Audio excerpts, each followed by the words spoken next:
Confusing word pairs. Amount versus number. Before diving into the comparison and application of these words, there is a grammar concept that you need to be familiar with. We all know what a noun is. A noun is a word that represents a place, a person, animal, thing, or abstraction. Every noun can either be a countable or an uncountable noun. Items that can be counted are called count nouns. Count nouns can be either singular or plural. So, one apple or 5 apples, 10 buses, 6 balls, etc. However, items that are indefinite in quantity or those that cannot be counted are called non count or mass count nouns.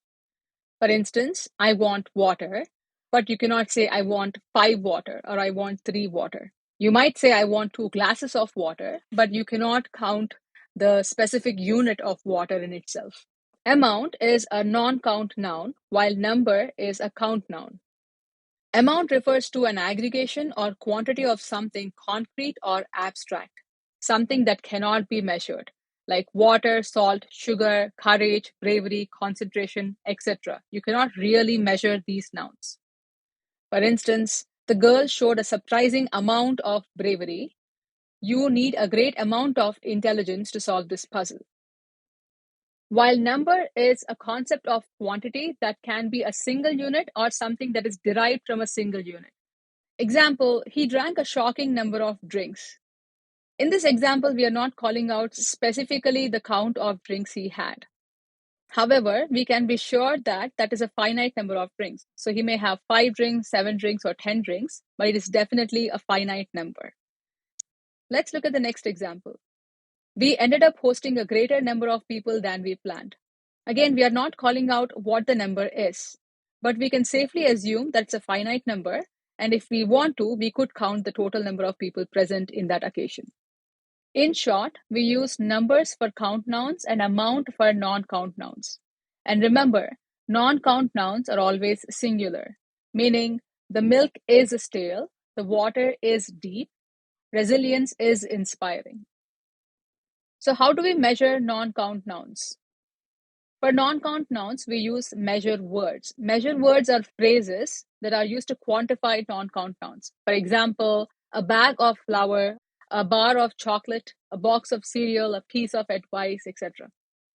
Now let's try to test our knowledge with some examples. The blank of appetizers we ordered were insufficient.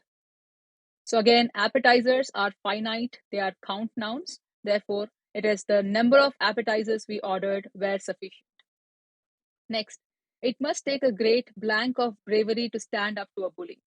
So bravery is an abstract concept. It can't be measured. So therefore, we use the word amount. Next, coming back from the vacation, I had a blank of emails to respond. So here, there might be several hundreds of emails waiting for you, but you know that it's a finite number. Therefore, the answer is number.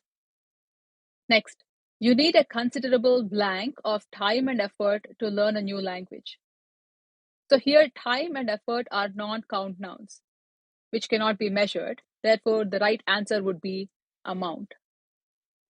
The blank of people opting for online education has increased over the last few years. So we can definitely get a total number of people if we want. It's a finite number. Therefore, the answer would be number, the number of people. They put in enormous blank of work to repair their property. Now, we cannot specifically quantify work. It's an abstract concept. Therefore, a non-count noun. Hence, the answer is amount. So this brings us to the final question of this video. Can amount and number be used interchangeably? The answer for that is no. Although they have similar meanings, the application varies based on the quantity and countability of the noun in question. I hope you enjoyed this video, and thank you so much for watching.